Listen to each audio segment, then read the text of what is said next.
I'm speeding. Speeding. 5, 4, 3, 2, 1. The world is changing faster than ever. What used to take decades is now taking years or even months. What you see right now is the illusion that people have had for many decades about the workplace being this secure place to work the rest of your life. For the first time in the history of our nation, our children will not do as well as us. We've seen our friends get laid off, we've been laid off, we've had our pay cut. People are overworked and underpaid. They seem to have less time and less freedom. They live under constant pressure. This is going to be forced. And so even if your employer loves you, they may have to cut you. There's something wrong that on Monday morning, the heart attack rate increases by 35%. Technology is accelerating, job security is declining. It just doesn't seem like the old models of making a living are as reliable as they used to be. Every aspect of our lives, there's a better way out there, but we're still doing it the old way. We live in the greatest country on the planet, and there are a lot of people sitting around complaining and being cynical. Like everyone's whining about this old model, and I'm like, why don't you leave it? Look at all this over here, look at all this opportunity. Since so much of our lives revolve around our work and the way we make our living, many people are thinking there just has to be a better way. The biggest challenge facing our world today is not making money, is what are we going to do with all the displaced, unemployed people? People are afraid that they're going to make the wrong decision. People are afraid of the unknown. People are afraid that maybe I don't have the skills. Hey, sports fans, industrial age is over. It's dead. It's dying. That's why going to school to get a job is an obsolete idea. A steady paycheck is an industrial age idea.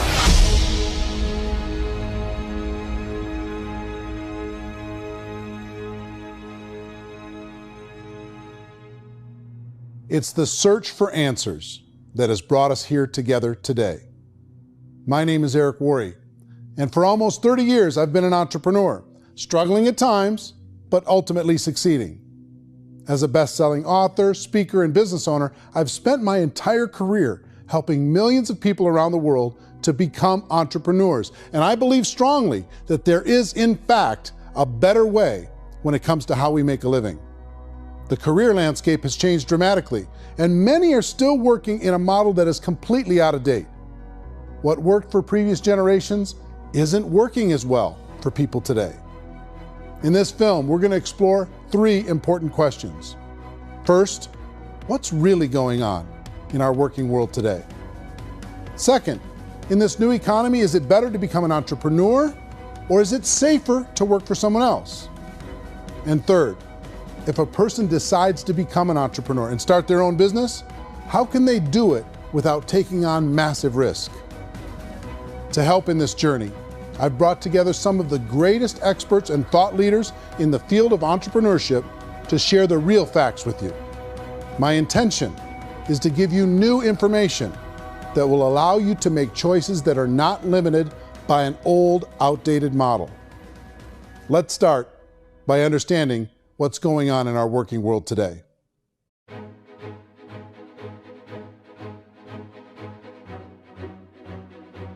Let's look at unemployment. 30–40% of the people are honestly not working, but would be working.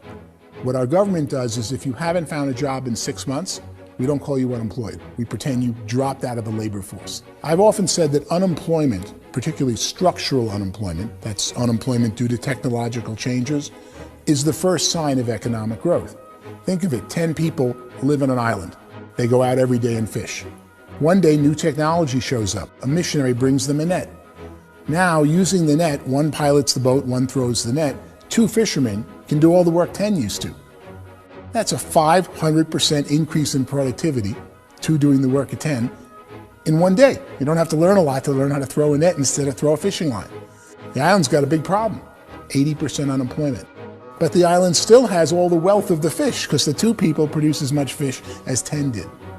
Now, of course, looking back in history, these changes used to take thousands of years.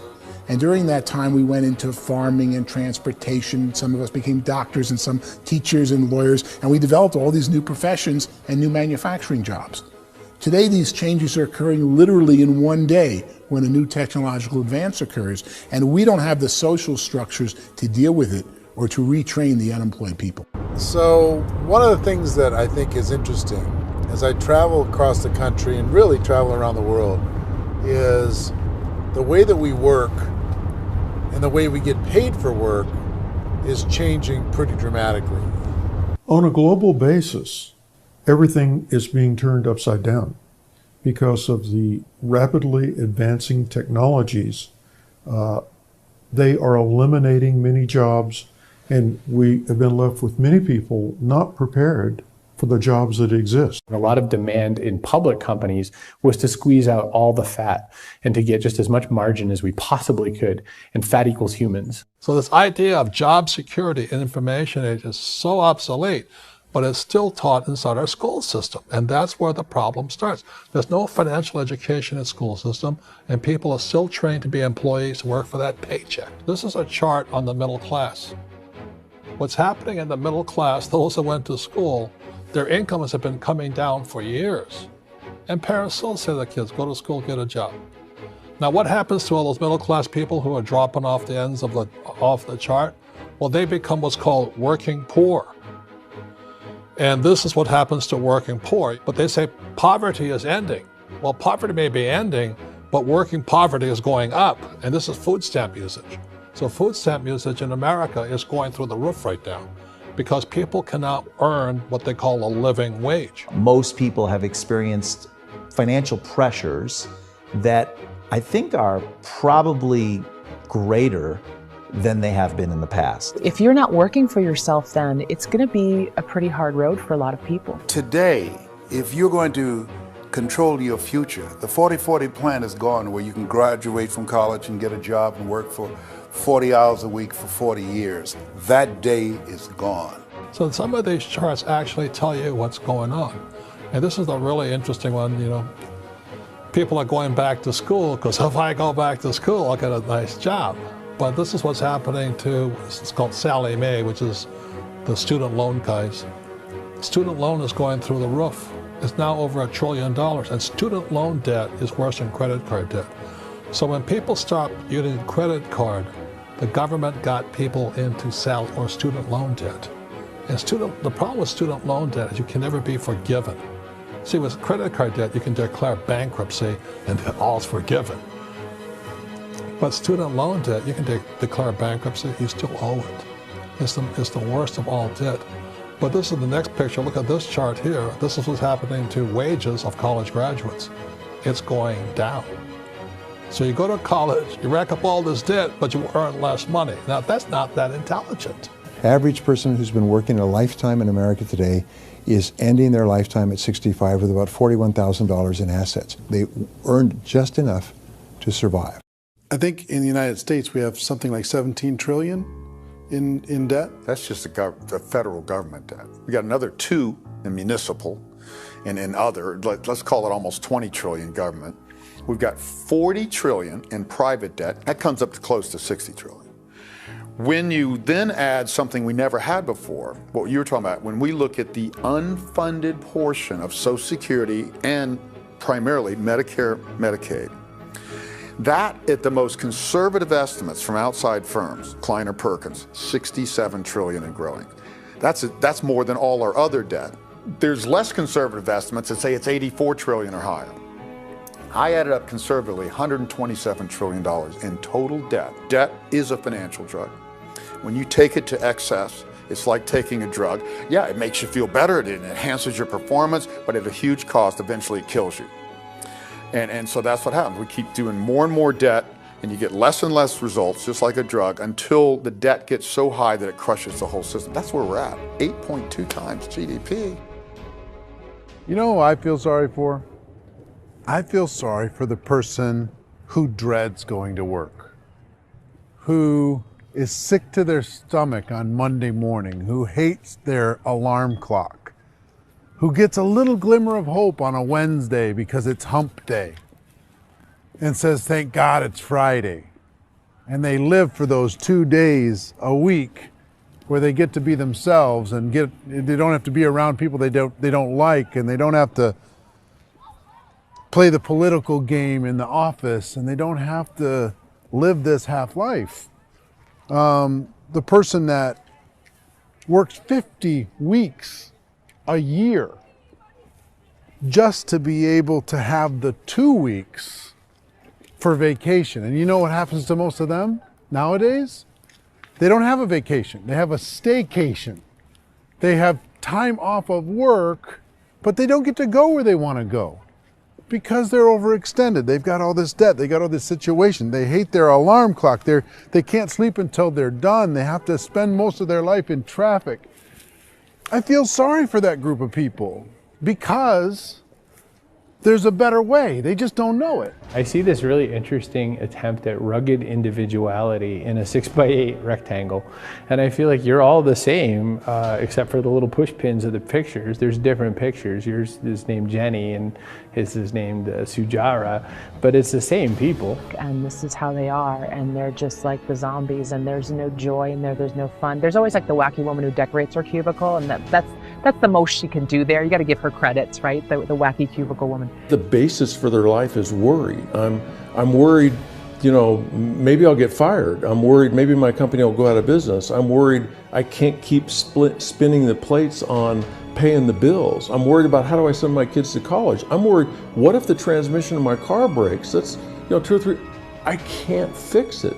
People live in a sea of worry, and it eats at them. Those signs that people held up during the Depression didn't say looking for gainful employment in a cubicle.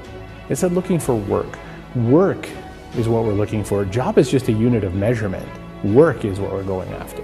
It's time to look in the mirror and say, it's not the economy, it's my economy. It's my little world of where I am. I need to improve. I'm not going to wait for the economy to come back, because frankly, the economy is doing great in this country. So I'm here on Wall Street, the financial center of the universe, the financial capital of the world. This is where most people's money goes to at least be held for a time, right? With interest rates in banks being effectively zero, and many experts are predicting it's going to stay at zero for the next 10, 20, even 30 years, people feel like they don't have any choice but to put their future into equities, to put their future into the hands of other people on this stock market, and hope that the stock market goes up, hope that the stocks that their advisors pick or that they pick goes up. That's one way to go, I guess. It's my personal belief that if you put your future into the hands of yourself, in other words, you have earning power by yourself, I think you're a better investment than these guys. I think you controlling your future is a better option than handing over your retirement to these guys. The average household income in the United States is approximately $50,000 a year, what they call the middle class. To reach the top 25% of income earners, you need to earn at least $90,000 a year.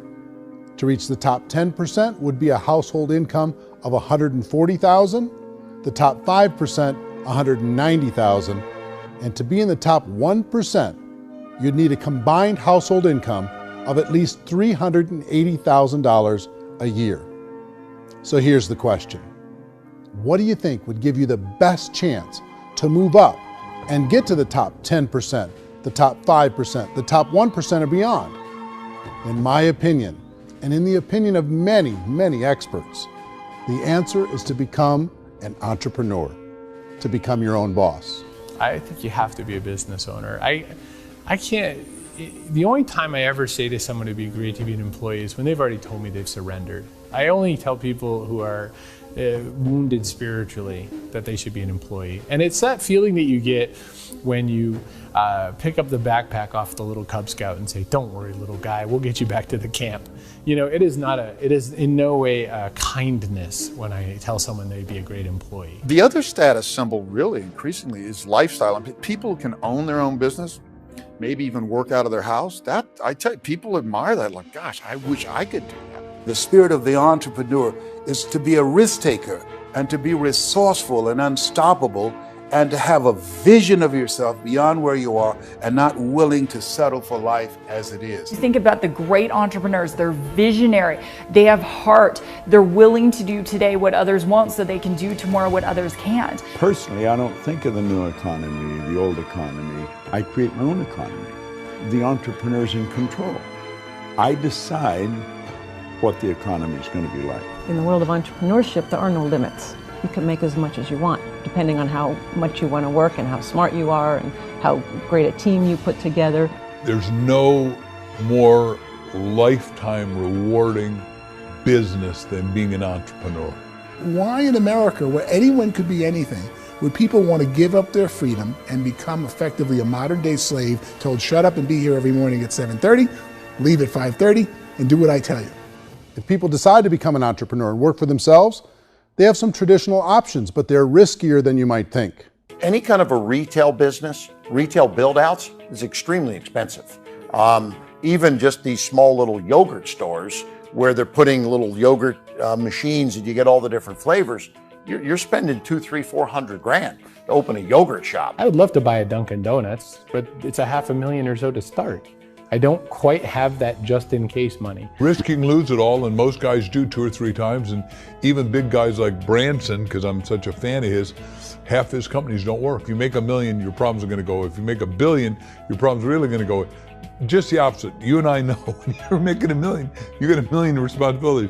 You make $1 billion, you got 1,000 times $1 million responsibilities. And most people say, I'd love to be my own boss. 70% of Americans would love to be their own boss, according to recent polls. But they don't know how to get there. Because what are you going to do? One, you could buy an existing business. If somebody's selling an existing business, you have to ask why. Usually because it's probably hard. It's probably not making as much money as they hope. 2, they could buy a franchise. A little less risk, proven system, but it's expensive to be able to do that. 3, they could start something from scratch. And that's where a lot of people feel like, I don't have the chops to do it. I don't have the money. I don't have the product idea. I don't have the expertise. I don't have whatever it's going to take to be able to get there, and I can't risk my family to do it. So, 4th, they could become an investor. A lot of people in this town invest to try and figure out a way, but you got to be pretty smart with that game too, right? Venture capitalists, who are the very best and most sophisticated in investing in new breakthrough businesses, make it on 1 out of 11. That means 10 out of 11 are mediocre or fail. Most of them fail. That's the risk there. An angel investor is lucky to get 1 out of 15 or 20. A business is a team sport. Like, I have to have accountants, I have to have engineers, I have to have system designers, I have to have sales, marketing, I have to have accounting, I have to have mission statements, I have to have legal and all that. The average Joe Schmo, even me, I go out there, I don't have the skills to put a business together. I think the bottom line for the 4 traditional options is they take money, sometimes a lot of it. They take expertise, and they take time. All of that adds up to just too much risk for most people. I bought a business from somebody else and it was a lot of work. And you start wondering, what did I just buy? Because I guess ultimately I own your email list and I just overpaid for it. People that start their own business, they spend a lot of money, they spend a lot of time, a lot of effort to get things started. And the more you invest on the upfront, the harder you typically work at it. I can tell you what the success rate is of a restaurant. What is it? They're crazy enough. About 90% of them fail. About 90%, in how quickly? Year less. Wow. And if we're talking non-franchise, we're talking franchise, Sure. That's totally different. Yeah. But our students aren't getting franchise restaurants. You gotta invest big money. Exactly. And with someone like McDonald's, you've had to work with the company for a long period of time, really know the Even have a chance at investing $1 million. have a chance, and it's a slim chance. What if there was a way that you had all the proven aspects, the comfort aspects, and you could still control your own life? What if there was both? In other words, you didn't have to create everything from scratch. You didn't have to be a super leader. All you had to do, what if there was a proven product already? You didn't have to create the product. And there's a proven system already, proven training already. Everything except an employer. That was the only thing that you didn't have. Do you think more people would be open to working for themselves in that environment?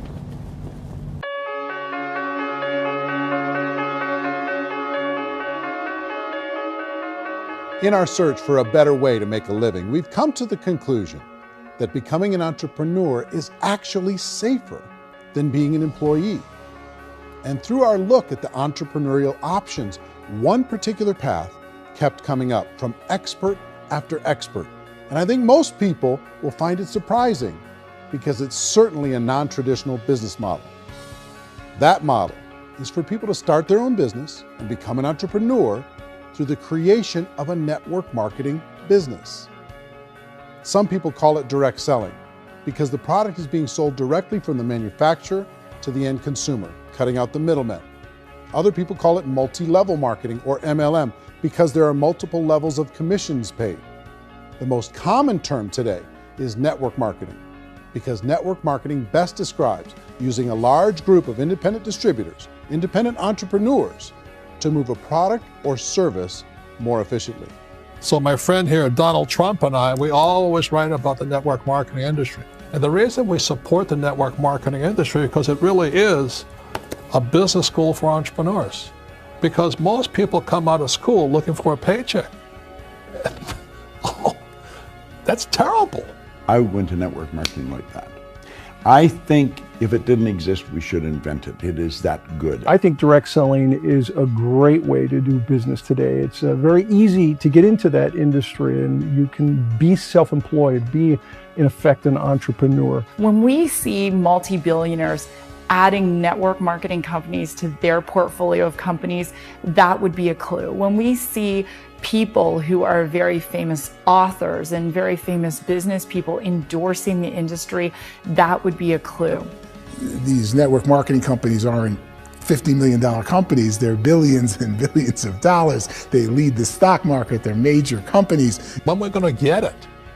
You know, and you're going to school to work for a paycheck, but if you want to be rich, be an entrepreneur, and network marketing gives you the spirit to be an entrepreneur. A traditional company will spend up to 50% of their total revenue on marketing. Network marketing companies use a different approach. Instead of having all that extensive marketing expense, they utilize a network of independent distributors to do the marketing for them. Now, why do they do this? First, because word-of-mouth advertising is so much more effective today than traditional media advertising. Second, some products need to be explained or demonstrated, and an independent salesperson can do that more effectively than an ad campaign. Third, it's completely efficient. The company only pays for the marketing of their product if a sale happens and not before. Imagine if Amazon allowed you to become an independent distributor and paid out 40% of its revenue to that distributor group.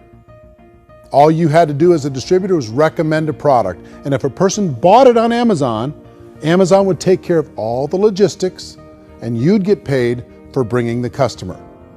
Now imagine you got paid for every purchase that customer made for the rest of their lives. Well, Amazon doesn't offer this option, but network marketing companies do. 85% of all buying decisions in our society are made as a result of word of mouth or reputation. We're recommending things to each other all the time. You know, who's your dentist? Who's your doctor? Who's your lawyer? What detergent, are you using? What legal system are you using? What product are you using? We're talking to each other about the things that we love anyway. When you go into a big box retailer, you're lucky if the clerk looks you in the eye, much less gives you any detailed or accurate information about what you're purchasing. So of course, this personal information, this education coming from a friend, a neighbor, a relative, or even a stranger, but one who has experience with the product is extraordinarily valuable. As a matter of fact, network marketing can educate consumers probably better than any other form of marketing. It certainly can do better than advertising, because advertising usually has a certain hype to it, and you can only get limited information. So, network marketing trumps advertising. If you were a typical sales company and you wanted to sell $1 million a month worth of product, you might go find 100 superstar salespeople. The quota would be $10,000 a month. So network marketing as a distribution system just flips the numbers. So we use 10,000 happy, raving fans of a particular product, and we don't concern ourselves so much with how much product each one of them individually sells. If they sell just $100 or $200 a month, and there's 10,000 of them, you're selling $1 million to $2 million a month worth of product. And that's the best way I can explain how network marketing works. This is the marketing arm of the company. There's not money being wasted on bricks and mortar. There's not money being wasted on inventory that's sitting stagnant somewhere. There's not of employees standing around that don't have customers. These are people that are going to connect with customers. These companies allow people to become independent distributors for extremely low cost and with no minimum time or sales quota. Essentially, they own their own business and can provide as much or as little sales as they choose. In other words, the distributor gets all the benefits of traditional business ownership without the risk. The advantage of network marketing is the ease of entry, the low risk, and the low startup cost, because almost everything else has very high risk. You can get in for a minimal investment. You're buying into a system that's already been proven, products or services that have been proven to work. The keys to network marketing is providing an opportunity for the masses to get involved, providing an opportunity for the average person who doesn't have the resources to start their own business. All of this so far is fairly straightforward, but network marketing offers another benefit, and it's this benefit that makes it so interesting for entrepreneurs. Network marketing allows a distributor to build their own network of other distributors and then compensates them on the sales created by that entire group. Direct selling is, at its base, very simple. It's the sale of a product or service to an individual on a face-to-face, one-on-one basis, just the way we're talking right now. But there's an important element as well, and that's the offering in conjunction with that sale of product, the offering of an opportunity for someone to make something of themselves. No matter what your social status is, no matter what language that you speak, I mean, look how many unbelievable people are becoming successful to speak every kind of language out there. What an awesome gift to give the world. Instead of having to work your way up in a system and prove that you could be a sales manager, they just decided everybody can be a sales manager. Everybody gets to build a sales team from day one. And so what that brought into the system of growth as a direct selling company is the concept of compounding or geometric progression. Because now you can actually grow sales force very quickly because everybody is enrolling people in their own sales force. People who are like, oh, this is weird, I'm building a sales team, or what do you think you do at a regular company? How do you think a regular company works? Network marketing is the only industry that doesn't say your past determines your future. It looks at your past and says, okay, now what can we train you to do so you can have a great future? Every other employer out there wants to exploit you for what you already know, not teach you something new. Network marketing has the potential to save the United States and the world because it's going to teach people not to be employees, but to be entrepreneurs.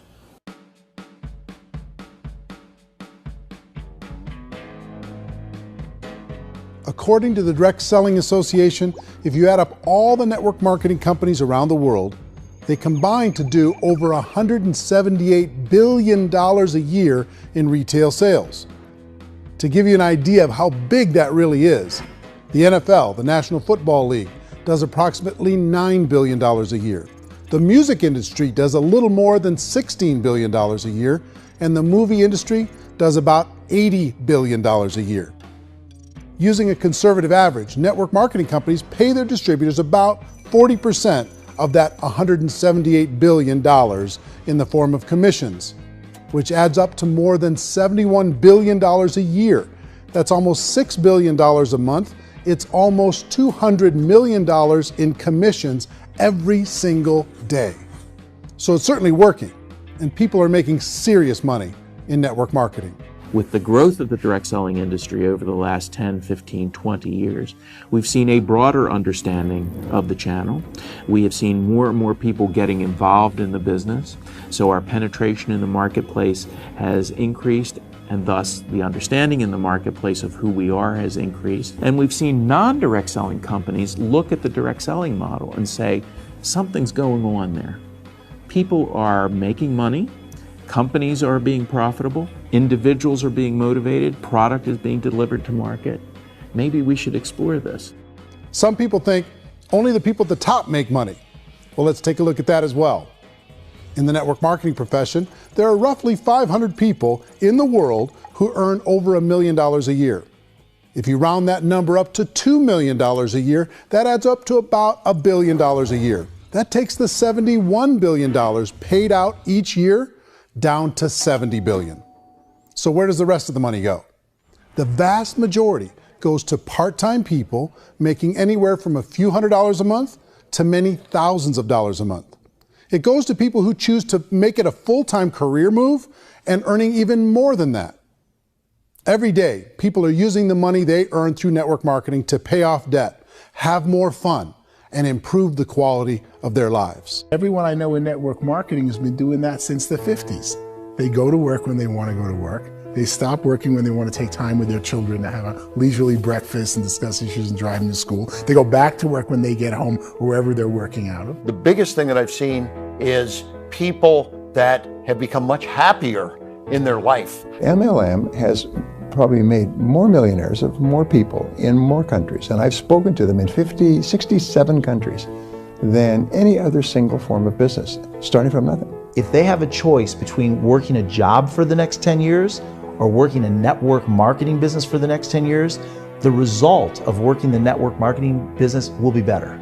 A lot of people within the industry go on and make this a career and do extremely well at it. Network marketing has been nothing but good for everyone I know that's been involved with it because they did it seriously and they played full out and they've been very successful. It's been a constant barrage of success stories and people showing off stuff that they got as a result of it. How many people are involved? Approximately 16 million Americans and 96 million people around the world are currently participating in network marketing. And in a recent poll, 82% of those people report a good, very good, or excellent experience with network marketing. So people are happy.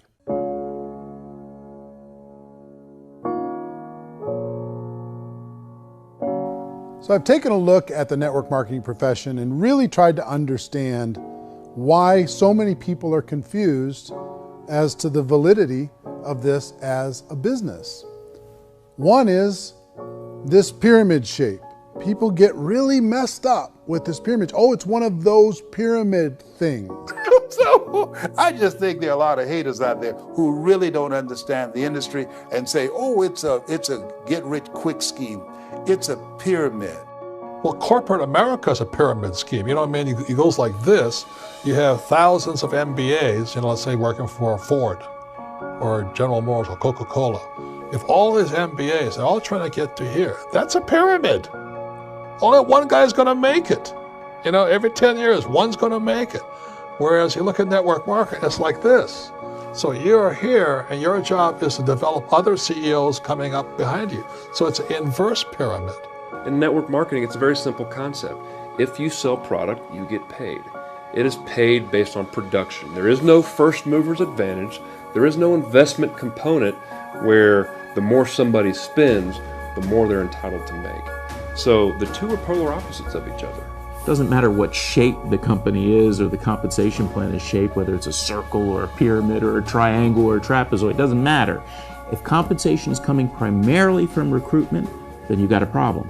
On the other hand, if an operation is basing their compensation to participants on the basis of sales, even when those sales are generated by people you've recruited, well, then you're a perfectly legitimate enterprise. That's the legal test, it's the practical test. Another issue that's been true in the past that is no longer true now is people used to be in network marketing loaded up with products that they couldn't sell and they ended up a loser. They ended up with a bunch of product in their garage, they ended up with a bunch of products sitting in their kitchen shelves or whatever, and they thought they could sell it, and then they weren't willing to or able to sell it, and they ended up with a bunch of stuff, and they were bitter about it. There was this thing called front loading where you had to buy, like, well, if you bought $25,000 worth of product, you got better commissions and all this. Today, it's almost all done by computer. It's direct mail, comes from a warehouse somewhere else. You don't have to have all this inventory. You don't have to stock up. It's a paperless world now. You know, most of it's done online. You have a back office. It really works. And I mean, the technology has changed everything. Third issue is people start talking about 99% of people in network marketing don't make any money. Well, we've talked about that over the course of this journey together. Almost $200 million a day is being paid out to network marketing distributors around the world. The naysayers, the people who say that it doesn't work, are usually the ones who just don't know how to make it work for themselves. And so they're giving you an opinion, and I tell people, don't confuse people's opinions with expertise, because opinions are free. And don't confuse sincerity with the truth, because people could be sincerely wrong. But here's the reality inside of network marketing. The vast majority of people that get involved in network marketing just become customers, and they get involved to be able to purchase product at a lower price. If you take Costco as an example, if a person goes into Costco and gets a membership to Costco so they can get a lower price on the product, we don't call that person a loser because they have a bunch of product that they walked out with a smile on their face. Yet when some people want to take a look at network marketing, they say, well, those people, they're just using the product and they aren't earning an income, so they must be a loser. They're not a loser, they're a happy customer. That's the vast majority of people that are involved in network marketing. Now, a smaller percentage of those people decide to go build a business. They earn $300 a month, $500 a month, $1,000, $2,000. That's the bulk of earnings in network marketing. And then there's the few that really decide to take it serious, really decide to build a large network, really work to make that network very, very productive. And those people make huge amounts of money and there's no cap. What I do as an outside economist, just somebody looking at this industry like any other industry I speak and say, look, what's the realities of this? 1% do incredibly well. 10% generate some additional income at pretty low risk and effort. That's not, and 90% of people roughly end up customers. One thing that I think is real when it comes to people's perceptions about network marketing is people put this, and distributors, I think, involved in network marketing have some responsibility for this. They have sometimes unrealistic claims about the product or about the income. Most people who become distributors, they want the money, they want to be successful, but they don't have the skills. They don't know what to do. And when people don't know what to do and they're in a new business, they're scared. And when they're scared, they panic and desperation kind of sets in. So they think everyone they talk to has to get in. So if I talk to you and you say, well, no, I don't have time to do that, they're like, no, I need you. You have to do this or I won't be successful. So I start clawing on you. I start that desperation. So then I start making claims about the product, which are not appropriate, probably not even true. Or I start saying, oh, let me show you how you can make all this money and you don't have to do anything, Eric. And so you just totally misrepresent the opportunity, and you're clingy with people because you think you need everybody to be successful, and you don't. You know, one of the messages that I try to deliver most forcefully to companies as well as salespeople in direct selling is that you don't have to overpromise. The reality is in network marketing, there's a lot of hard work involved.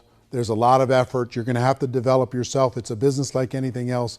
It's going to take some time, but in my opinion, it's better.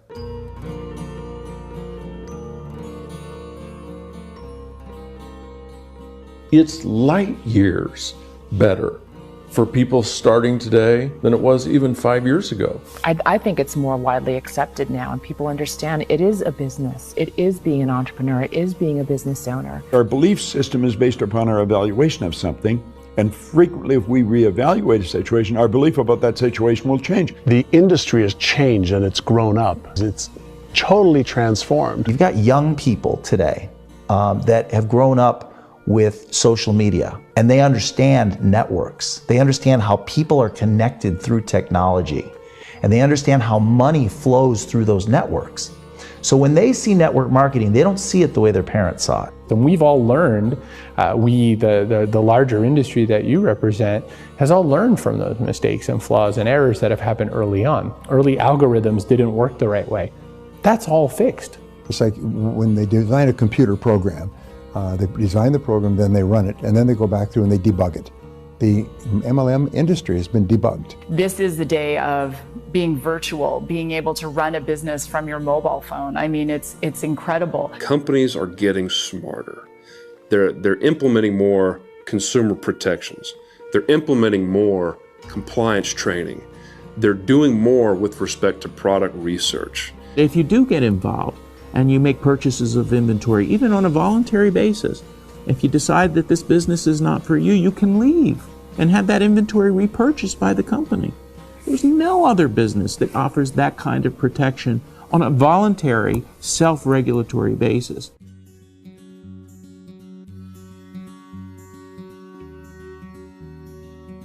If you decide to look further into a network marketing business in order to generate more cash flow for your family, I would recommend reviewing the following 4 elements. First is the product or service. And on the product or service, I would ask 5 important questions. 1, do you like it? Is it something you would feel comfortable sharing with others? 2, is there a recognized need in the marketplace? It's hard to create a need if one isn't naturally there. 3rd, does the product meet that need? Does it solve a legitimate problem for consumers? And 4th, is it priced to sell? Can it compete in the marketplace? And 5th, is it priced for profit? Is there enough margin for the company and the distributor to be able to generate income for the long term? If you can answer the questions on the product to your satisfaction, the next element to consider is the company itself. Is it well run? Do you believe in the founders or the management team? Do you feel they have what it takes to go all the way? See, it doesn't matter how good the product is if the management can't take care of the company. Good management can change with the times. They can handle adversity. They can make good decisions. Make sure you choose a company that can serve you for a long time. The third element to consider is the compensation plan. And with that, there are 3 important things to look at. First, a brand new person needs to be able to generate some money fairly quickly. It may be an obvious reason, but you can probably imagine the ripple effect of a distributor getting involved and having even a small victory fast. That can only help with the overall success of the organization. Second, a person should be able to develop a moderate part-time income in a reasonable period of time. As they develop their network and as their sales grow, they should be able to enjoy more benefits. And third, for the people who are really serious, for those who decide to really go pro in the network marketing profession, there should be the possibility to make a serious full-time income if they work hard and are committed to developing their skills. If you're comfortable with the product, the company, and the compensation plan, the last thing you should look at is the support that will be made available to you. Does the company have a website? Does it have a solid online reporting tool? Do they have comprehensive training available? Do they host events to help you build your business? If you decide to do this, what kind of a support system can you plug into? Choosing a network marketing company is a personal decision. But evaluating the 4 elements of product, company, compensation plan, and support is a great place to start. Is the company promising that you're going to get rich quick or that you can make a lot of money without a lot of effort? That's a red flag. Is there a product that you really believe in that you think can be sold? Or are you being told by salespeople or the person who's trying to recruit you or by the company itself that don't worry about the product, all you have to do is recruit other people into the business? Red flag, warning sign. If you're hearing that, take a second or even a third look. Get to know the customers, the products, the business, have some success, and see where the opportunities might take you to move up in the organization. You want to find out how concerned are they about my education, my training, and my development? Is there a space for me to grow? Most important question. Learn everything that you can about the product. Make sure it's something that you believe in. and learn everything you can about the industry and work that system. You have to be very passionate about whatever that company is doing. I would get involved. You can always test drive anything, you know, the product, the service, the community, and then lean into it a bit. If it feels good, then lean into it a lot. Behind me is the Lincoln Memorial. And this is a place where Martin Luther King Jr. had his famous "I Have a Dream" speech. And at that speech, he talked about his dream for equality for everyone around the world, and that's a noble dream.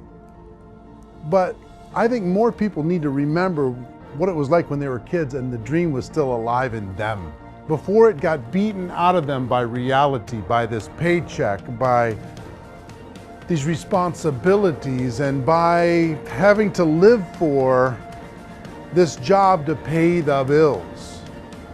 I think people need to remember that, go back to that.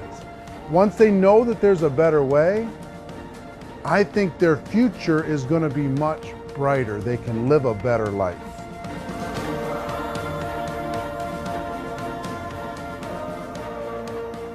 So if you're considering getting involved in a network marketing company, let me offer you just a few pieces of advice. First, network marketing isn't perfect. It's emotional, it's challenging. Like any entrepreneurial venture, it can have its up days and its down days. But if you have an entrepreneurial bone in your body, it's just better. Second, if you're gonna do it, decide to be professional. Decide to go pro. It's better to do that than just be this amateur sticking your toe in the water. Third, as any professional, you're gonna have to learn some new skills. And I promise you, inside of the network marketing profession, they're not too difficult to learn. Fourth, like anything worthwhile, it's gonna take some time. Don't expect that you're gonna get to the finish line right out of the gate. And fifth, it's worth it. It's worth it to be able to take charge of your life again. It's worth it to be able to control your own financial situation. It's worth it for the people you're going to be able to spend time with. It's worth it for the things you're going to be able to see and the experiences you're going to be able to experience. It's worth it for the causes you're going to be able to contribute to, the lives you're going to be able to touch, the customers you're going to be able to help, the friendships you're going to be able to develop. I promise you, it's worth it. Remember, most people are searching for answers just like you are. But I do have to tell you the catch to network marketing. If there is a catch, if you want to understand this from an emotional point of view, people say, well, it sounds too good to be true. It's not, it's hard work. But here's the catch. Most people still don't understand it. So you're going to have to endure the loss of social esteem from ignorant people. The uneducated will think less of you. Now, if you can handle that, you're on your way. If that's going to destroy you, you know what? Entrepreneurship in general probably isn't in your future. If you can face that catch, you can become unstoppable. I want everyone to really contemplate this if they're not in network marketing. You're in a job, you probably have a mortgage, you have rent, you have debt, whatever's going on. You're in a prison. You work just hard enough to keep them from firing you, and they pay you just enough to keep you from quitting. Come on! I've been there, done that, and bought that t-shirt. In network marketing, if you run into failure, it's really just a homework lesson for yourself. There's no one to blame. You really have no excuse not to be successful. You just don't. People don't want to hear that, but there's so much available to you. If you want to be a good network marketer, be a student to the people above you, be a fellow traveler to the people on the same level, and be a teacher to those below, and know when it's appropriate to do which. People who are not afraid of asking people to buy things, or not afraid of persuading people with a chance they may say no, these people own the future. Nothing happens until something moves. So you got to go move, you got to go do something, or nothing's going to change in your life. In the beginning, you're going to do a lot of things that you don't get paid for. But as you go down the road, you get paid for a lot of things that you don't do. And your job is rehabilitate the spirit, the entrepreneur spirit in all of us. Get it back. Either give it a strong yes or a strong no, but no wishy-washy, dilly-dally stuff in the middle. There's dreams and there are nightmares, but I believe that the biggest nightmare of all is when you don't pursue your dream. You're going to see some monumental growth in this profession. It's an exciting, exciting time to be involved with the network marketing profession. The next 10 years, I see just exponential growth. When that tipping point comes, it's not a matter of asking somebody, have you ever heard about network marketing? You're really asking them, which company are you building your wealth in? We are here to fix the world, to improve relationships with other people, to improve other lives. And the real reward comes as an entrepreneur in any level from teaching somebody something and watching them soar. There is no greater reward.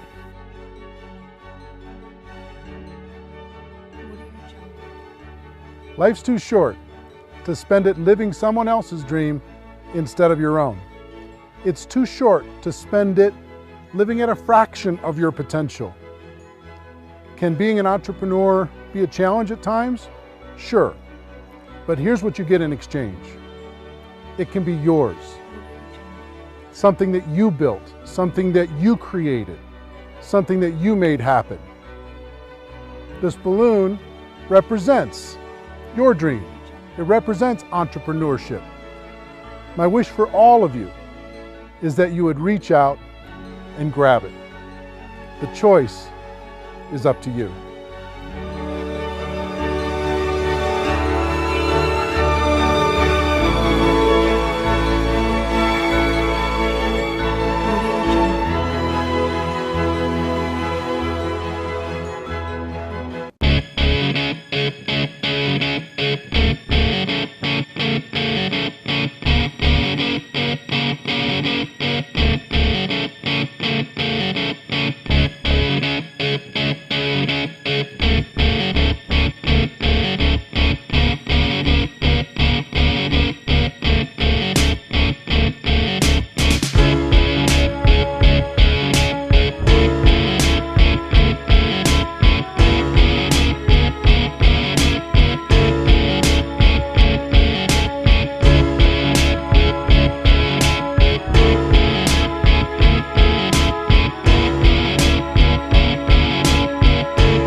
Mentioned the word scam. Why did you mention the word scam? The only reason it is a scam is because... Oh, that's terrible.